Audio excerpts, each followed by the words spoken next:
يجيك مواطن بسيط يقول لك واش داك اخويا مال النهار الاول؟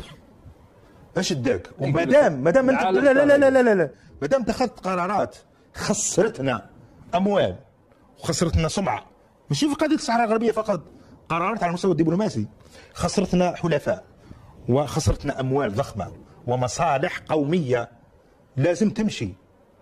اذا يجب ان تذهب انه هذه الجماعه يعني السلطه هذه اللي عنوانها تبون وشنقريحه راح يديونا الحيط قريبا جدا، لانه احنا رانا في الحيط ديجا، او ربما ضربنا الحيط الاول ومازال واحد الحيط واحد اخر هو خراب على هذه الدوله، وراح ياكلونا اقسم بالله. الناس اسمع موقف ولا موقف، يعني انت خسرت كل الاوراق، يعني لا تملك انت، لا تملك اي شيء، لا تملك ادوات لتغيير الموقف، للتغيير او للضغط طبعا. يعني فات الوقت يا عزيزي، انت لا عندك علاقه استراتيجيه مع بريطانيا، لا عندك علاقه مع ما نقول استراتيجيه مع فرنسا، داخل في مشكله مع فرنسا، وانت ما تقدرش تتحدث مع الاداره الامريكيه حول هذا الموضوع، لانه مستشار كبير مستشاريه ترامب جاء عندكم واعطاكم الرساله يعني، وجا صرح بها عيني عينك، قال الصحراء مغربيه، هيا كل راجل ورد عليه.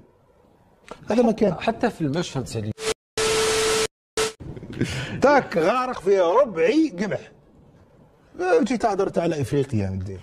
يومية الخبر التي فاجأتنا بالخبر الأول والرئيسي في حال تضمنه سيادة المغرب على الصحراء الغربية دون استفتاء تقرير المصير. الجزائر قد لن تصوت على مشروع القرار الأممي. الجمهورية الصحراوية تضع الكرة في مرمى الرباط. في حاله ما نشر في الخبر صنع الجدل سليم، طبعا في شكله وفي مضمونه. اولا صناعة اللائين تاع جريدة مثل الخبر، أنا كنت مدير جريدة يومية ومسؤول النشر، أعرف كيف تصنع الصفحة الأولى. مع الصفحة الأولى أولا لازم نوافق عليها أنا، يعني المدير نتاع الخبر مسؤول النشر تاع الخبر، لأنه هو عنده المسؤولية القانونية، كون تخرج حاجة القانون يحاسبه هو مسؤول النشر. وفي العادة الصفحة الأولى هي الصفحة الحرجة. فنعملوا اجتماع اليومي لما توجد الصفحة، أنا ورئيس التحرير رئيس القسم السياسي وش يكونوا معنا من صحفيين، ونفليوها الصفحة الأولى لغويا، لأنه أنا المتمكنين في اللغة، مدقق اللغوي، وسياسيا وإعلاميا. يعني الصفحة الأولى نتاع جريدة عريقة مثل الخبر لا يمكن أن تفوت، يعني ما دارهاش صحفي هذا ولا التكنيسي يكتبها وداها، هذا باجتماع. أن يوقع خطأ لغوي ضخم بهذا الشكل، يعني قد لن، ما كانش قد لن، وقد شرحوها خبراء اللغة، وعندنا احنا في القناة عندنا الضالعين فيها، ونحيي الأخ الزميل عثمان سابق الذي أعطى تأصيلا لهذا الموضوع. والجملة الصحيحة هي الجزائر قد لا تصوت، لكن القراءة السياسية هي اللي تعنيني. ما الذي تعنيه أنت؟ أولا أن الرئاسة تبعث بهذا المقال لجريدة الخبر والأسوار، وتعرف أنه يعني هنا في زوج نشر نفسه. نعم، نفسه الخبر الخبر والأسوار نفس المقال، وعودتنا كما قلت الخبر والأسوار دارجيري، اللي قررت الرئاسة أنه تكون هاتين الجريدتين هما مسار التسريبات والقناة الرسمية للرئاسة. ما الذي يعنيه أن تعطي مثلا l'Algérie ne suivra pas. Et qu'est-ce que ça veut dire? What does it mean? Et après عضو أنت دائم في الأمم المتحدة، عندك حق الفيتو، على هذا الهدرة للرأي العام، الرأي العام يضحك عليك، يعني يقول لك ها سيدي ما صوتوش يا سيدي، صوتوا بلا ولا بنعم ولا بأي حاجة. وما الذي يغير في هذا القرار؟ القرار فيه أعضاء مجلس الأمن، فيه 3 رابطين الربطة، فاهم؟ الصين لا أعتقد أنها ستقول لا، ربما قد تمتنع. روسيا راه اللعب كل مع روسيا، وبعد اللقاء الأخير مع بين وزير الخارجية المغربي والروسي في شك. الحرب الأوكرانية وكل هذه المجادلات بين بوتين وماكرون وترامب. لا، قبل ما نتكلم على هذه التفاصيل، مجرد العنوان كعنوان، لما تجد في جريدة كما قلت أنت تقريبا تتكلم باسم الرئاسة، يقول لك في حال تضمنه سيادة المغرب على الصحراء الغربية فلن نصوت. ألا يعتبر هذا المضمون تراجع خطوتين إلى الوراء؟ شوف، أنا كنت جاي لك خطوة خطوة. أولا أنت قاعد تقول الرأي العام الدولي والداخلي أنه أنا طرف في الحكاية أولا، لأني سأتخذ موقف إذا تضمن هكذا، وأنت تعلن أنه أنت لست طرفا في هذه القضية. وهناك تناقض كبير عند منظومة الحكم في الجزائر حول هذه القضية، أنك تقول قد لا أصوت يعني أمتنع عن التصويت. كيف يمكنك أن تمتنع عن التصويت في قضية تعتبرها قضية مصيرية؟ يا أخوي يقولوها عنا بالجزائر وبالدارجة، يا أخوي لا عندك راجل، إلا أنت راجل دافع على موقف نتاعك، لا تمتنع عن التصويت. كيف تحضر في جلسة التصويت ويقولوا لك باللي الصحراء داتها المروك كما يقولوا عنا احنا ما هوش خطابنا هذا.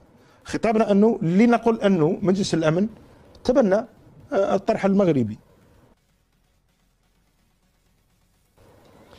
أنت المفروض تقول لا، المفروض، وتخبط يدك على الطابلة وتدير حالة وتحتج لأنه أنت تقول باللي قضية مصيرية بالنسبة لنا. ما أنا مانيش فاهم أنا كيف تمتنع عن التصويت، لأنه يعتبر لا موقف، واللا موقف يعني أنت خسرت كل أوراق، يعني لا تملك أنت، لا تملك أي شيء، لا تملك أدوات لتغيير الموقف، تغيير أو للضغط. طبعا يعني فات الوقت يا عزيزي. أنت لا عندك علاقة استراتيجية مع بريطانيا، لا عندك علاقة ما نقول استراتيجية مع فرنسا، داخل في مشكلة مع فرنسا، وأنت ما تقدرش تتحدث مع الإدارة الأمريكية حول هذا الموضوع، لأنه مستشار كبير مستشارية ترامب جاء عندكم وأعطاكم الرسالة يعني، وجاء صرح بها عيني عينك، قال الصحراء مغربية، هيا كل راجل ورد عليه. حتى في المشهد سليم، نعم، الموضوع هذا موضوع ذو أبعاد كبيرة، وحتى الجزائر رسميا تصرح بأنها طرف ليست طرفا، لكن الواقع الجيوسياسي واضح بأنه له تأثير مباشر عليه. في هذا الوضع وانت تشوف في المشهد أنك عادي استقبلت وزير الداخلية الإسباني وتتحدث على 7 اللي حرقوا في بوطي، وإسبانيا تعرف موقفها أنت، وفرنسا ما عندكش علاقة الآن معها، وتتصل بوزير الخارجية الروسي واتصلوا بوزير الخارجية البلجيكي. يعني في حالة إرباك داخل المنظومة. مش إرباك، لأنه ما همش قادرين يدافعوا على الموقف تاعهم. شوف، ما هو لما تكون قوي، لما تكون قوي تقابل، هذا حتى على المستوى الشخصي، تكون قوي تقابل الناس، تكون ضعيف تخبي روحك وتبدا تكذب وتبدا تتناقض، ومره تقول عندي، مره تقول ما عنديش، ومره تقول عندي ولد عمي، مره تقول خويا اللي داها، وتبدا تحكي في الحكايات هذو. اما لما تكون واثق انت من الموقف تاعك، انت تواجه العالم لما تكون قوي. نحن ضعفاء اضعفنا هذا النظام الحاكم، السلطه الحاكمه. كيف ضعفاء؟ عندنا حكم غير شرعي، يعني لا يحاسب، لا يقوم. تعرف قضيه تقويم الحاكم ونص الحاكم.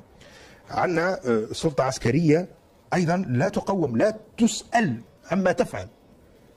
عندنا برلمان غير شرعي، عندنا قضاء غير مستقل، عندنا هشاشة داخل المجتمع، عندنا اقتصاد ضعيف، وعندنا دبلوماسية كارثية. نحن لدينا 4 دول في الجوار لدينا معها مشاكل، وزيد مشكل مع فرنسا. طيب خليني أكمل لك الفكرة تاع هل نحن طرف أم لا طرف. لو كان عندك قوة داخلية، وعندك اقتصاد قوي، وعندك علاقات جيدة مع الفاعلين في العالم، سواء العالم العربي، العالم الإسلامي، أو العالم ككل، كنت تستطيع أن تتبنى الموقف وتدافع عنه وتضرب يدك على الطاولة. أما تقول ما عنديش، أنا من لست طرف، ما دمت لست طرف، لماذا درت لنا مشكله مع اسبانيا؟ وقطعت العلاقه مع اسبانيا، العلاقه الاقتصاديه، وسحبت السفير ودرت الحيحايه عامين، وبعد تترك حاصل في القرنيه يقولوا عنا في سطيف، في القرنيه يعني في الركنيه، في الزاويه، في التشخنه في التشخنه. ثم علاش عملت مشكله مع فرنسا؟ لكن سليم، لانه خليني نكمل الفكره هذه، لانه انت ضيعت مصالح الجزائريين يا رجل. انت رحت لاسبانيا سبيتهم، علاش قالوا لك احنا مع المغرب؟ وش دخلك انت في قضيه الصحراء الغربيه؟ قلت باللي راهي في الامم المتحده، قلت انا لست طرفا فيها، لماذا تعادي اسبانيا؟ ماكرون قال انه نحن مع الطرح المغربي، رحت درت حرب مع ماكرون ومع فرنسا، علاه اخي درتها وضيعت مصالح الجزائريين. سالم حتى يا اما عندك شوف، لا اسمع، يا اما عندك موقف وتقول انا الصحراء الغربية، قضية الصحراء الغربية هي قضية أمن قومي جزائري، وتدافع على هذا الموقف في كل المحافل الدولية. سليم، لكن حتى اللي يدافعوا على مصطلح لما الجزائر تقول أنا لست طرفا، بناء على أنها هي تتكلم أنه الموضوع في الأمم المتحدة، والأمم المتحدة فيه طرفين اللي هم الجزائر المغرب والصحراء الغربية. خلينا نقرأ لك الفقرة اللي مما نشره الدبلوماسي عبد العزيز الرحابي في الموضوع. هو يقول الولايات المتحدة الأمريكية هي التي بذلت هذه المرة كل ما في وسعها لتنظيم عملية واسعة النطاق تهدف إلى تقديم المشكلة الصحراوية على أنها نزاع بين الجزائر والمغرب، وإضفاء الشرعية على احتلال الصحراء الغربية بحسب كما يقول، والعمل على استقرار حليفتها المغرب. سؤالي هنا، الموضوع معروف والأزمة معروفة ومستمرة لسنوات، لكن هناك من يقول أن الدخول الأمريكي الآن على الخط قلب كل الملفات، حتى بالنسبة لفرنسا وإسبانيا التي كانت عندها مواقف واضحة لكن لم تبادر بأمور عملية. أما الآن أمريكا وأمريكا ترامب قررت أمرا ما، فالجميع يبحث عن مصالحه. شوف، بالنسبة لما كتبه